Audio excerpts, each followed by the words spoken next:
Selamat pagi, selamat siang, atau selamat malam. Saya Muhammad Razi Firmansyah dengan NPM 2006463206. Dan pada video ini saya akan mempresentasikan hasil pembelajaran saya dan hasil kegiatan saya mengikuti program studi independen bersertifikat Bangkit Academy 2023 by Google GoTo Traveloka pada Android atau Mobile Development Learning Path.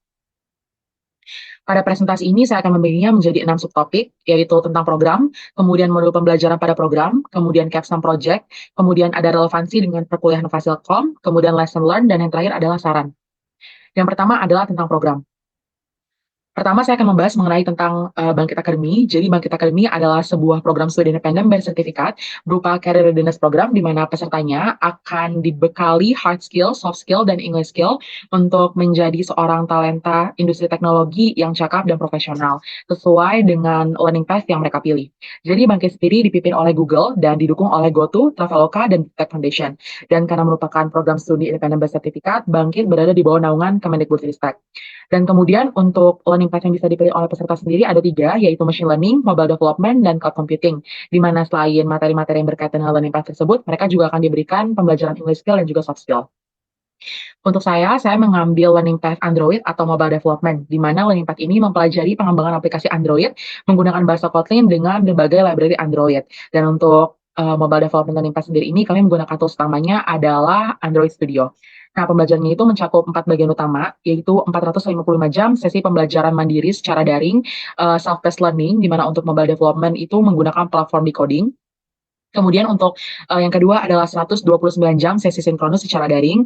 Nah, sesi sinkronus ini termasuk instructor-led training session untuk soft skill, English skill, dan juga sesi sinkronus lainnya. Kemudian ada 120 jam sesi konsultasi dan refleksi, dan juga ada 200 jam proyek capstone, di mana pada proyek ini saya akan bekerja sama dengan beberapa anggota lain untuk membuat sebuah produk berskala nasional sebagai sebuah tim. Dan untuk pembelajaran di mobile development Learning Path sendiri itu ada 3 course matrikulasi dan juga 7 course inti. Nah, 7 course inti inilah yang akan masuk ke 455 jam sesi pembelajaran mandiri secara daring. Kemudian selanjutnya saya akan membahas mengenai modul pembelajaran pada program, di mana untuk mobile development learning path sendiri, itu modul pembelajarannya berbentuk courses yang harus diselesaikan, dan coursesnya itu ada di platform decoding. Yang pertama itu adalah memulai dasar pemrograman untuk menjadi pengembang software. Ini merupakan course matrikulasi di mana saya belajar mengenai bagaimana memahami kebutuhan aplikasi, perencanaan modifikasi aplikasi, hingga dokumentasi pemrograman dan pengembangan aplikasi perangkat lunak. Kemudian masih course matrikulasi yaitu pengenalan ke logika pemrograman atau programming logic 101 di mana saya belajar mengenai logic gates dan juga pengenalan dasar computational thinking. Kemudian course matrikulasi terakhir yaitu adalah belajar dasar Git dengan GitHub, di mana pada course matrikulasi ini saya mempelajari apa itu Git serta berbagai dasar command dan usage dari Git tersebut. Kemudian apa itu GitHub dan cara menggunakan GitHub sebagai sebuah portofolio dan juga alat kolaborasi. Nah, selanjutnya masuk ke course pembelajaran inti, di mana course pertama itu adalah memulai pemrograman dengan Kotlin yang membutuhkan untuk penyelesaian 50 jam. Di mana pada course ini saya belajar mengenai karakteristik, teori, dan konsep dasar dari Kotlin, kemudian data type, control flow, dan collection yang ada di Kotlin, kemudian functional programming dan object-oriented programming pada Kotlin, serta Kotlin generics dan Kotlin coroutines. Kemudian course selanjutnya adalah belajar membuat aplikasi Android untuk pemula yang diselesaikan selama 60 jam, di mana pada course ini saya belajar mengenai dasar Android Studio, kemudian konsep dan implementasi dasar pembuatan aplikasi Android, seperti mengenai activity, intent, view group, style, theme, dan recycler view.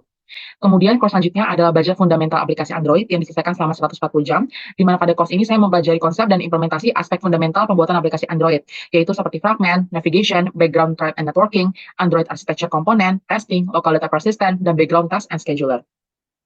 Course selanjutnya adalah belajar pengembangan aplikasi Android Intermediate yang diselesaikan selama 100 jam, dan pada course ini saya belajar mengenai konsep dan implementasi aspek intermediate untuk pembuatan aplikasi Android, yaitu seperti Advanced UI, Animation, Localization and Accessibility, Service, Media, Geolocation, Advanced Testing, Advanced Database, dan Firebase. Kemudian course selanjutnya adalah belajar prinsip pemrograman solid yang diselesaikan selama 15 jam, di mana pada course ini saya belajar mengenai konsep OOP, relasi pada OOP, dan juga konsep software design principle dan setiap prinsip dalam solid. Kemudian course selanjutnya adalah belajar membuat aplikasi Android dengan Jetpack Compose yang diselesaikan selama 50 jam. Nah, saya mempelajari mengenai apa itu dan dasar dari Jetpack Compose, konsep dan implementasi layout, state, lazy layout, navigation, dan testing pada Compose, serta konsep Compose interoperability. Kemudian course yang terakhir adalah simulasi ujian associate Android developer yang diselesaikan selama 40 jam. Di mana pada course ini saya mengerjakan 3 submisi yang disertai dengan exit interview sebagai simulasi ujian associate Android developer. Ini merupakan persiapan untuk mengikuti AAD dan aplikasi yang saya kerjakan. Submisinya adalah aplikasi To Do, aplikasi course scheduler, dan aplikasi habit tracker. Untuk course ini di Coding tidak menyediakan completion certificate. Jadi untuk memberikan bukti bahwa saya telah menyelesaikan course ini, saya memberikan tangkapan layar gambar dari progres belajar saya yang sudah 100%.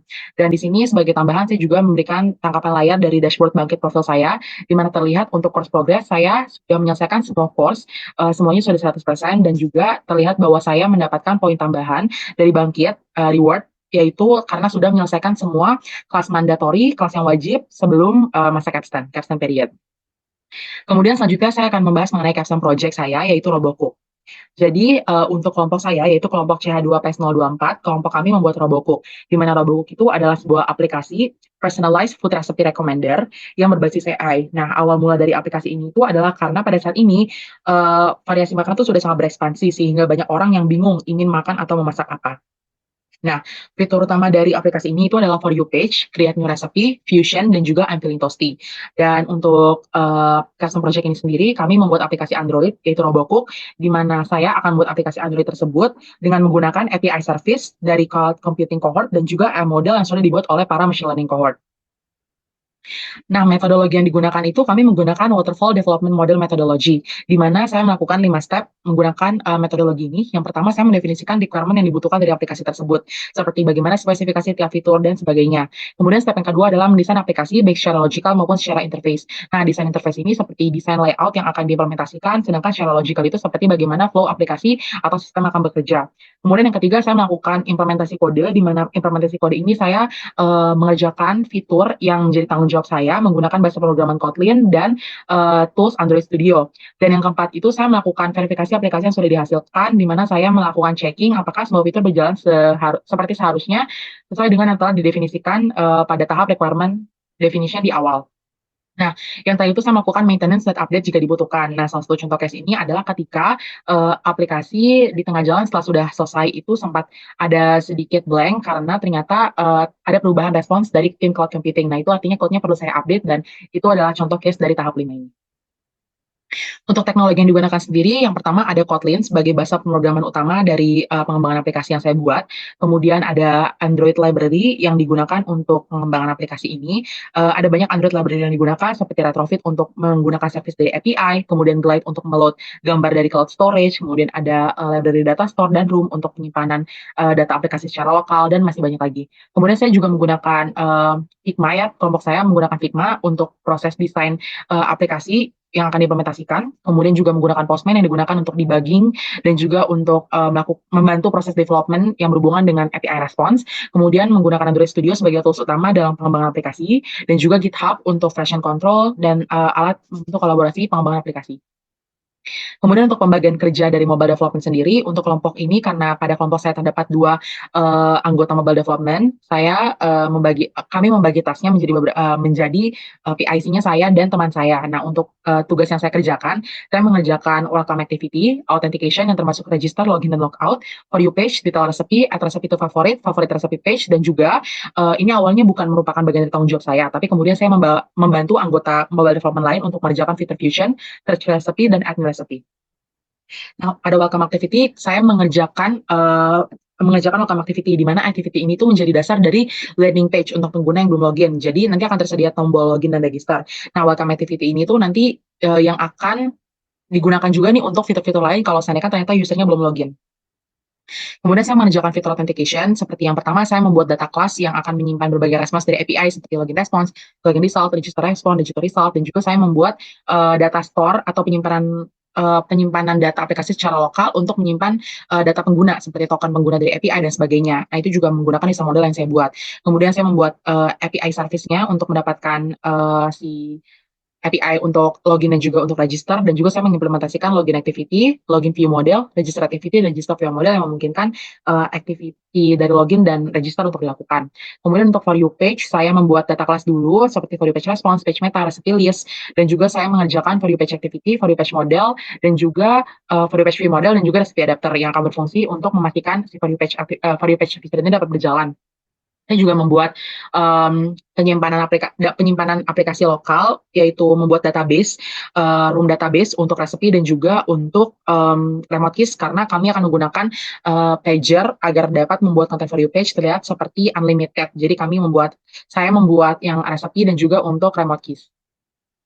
Kemudian untuk, yang selanjutnya ada data resepi, add to favorite, dan favorite recipe page. Jadi yang pertama tentu saya membuat, data kelas untuk response add to favorite dan get user favorite, dan juga API service-nya untuk add recipe to favorite dan, fetch user favorite. Kemudian saya mengimplementasikan detail activity untuk menampilkan detail dari resep dan detail view model juga, kemudian juga favorite recipe activity, favorite recipe adapter, dan favorite recipe view model yang akan berfungsi agar, halaman favorite recipe tersebut dapat dimunculkan. Nah, kemudian untuk add to favorite sendiri itu diimplementasikan di dalam halaman detail activity. Kemudian, sebenarnya fitur Fusion, Add New Recipe, dan Search Recipe ini bukan bagian dari tanggung jawab saya, namun, karena anggota lainnya kesulitan, akhirnya saya membantu dan saya mengimplementasikan Add Recipe Response dan berbagai data kelas response lainnya. Kemudian saya mengimplementasikan activity dan view model untuk Add Recipe, Fusion Activity, Fusion Result Activity, dan juga untuk Search Activity. Saya menerapkan activity, view model, dan adapternya untuk yang menggunakan adapter.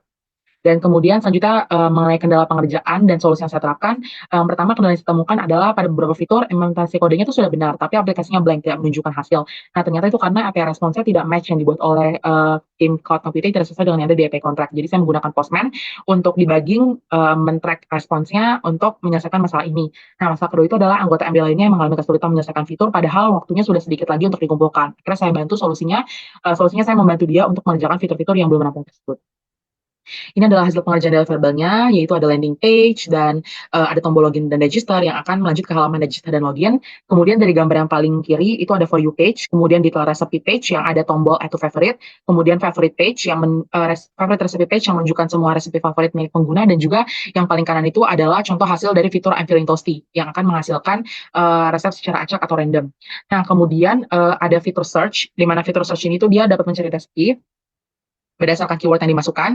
Kemudian di tengah itu ada gambar halaman add new recipe, di mana dapat membuat resepi baru yang dapat di-share.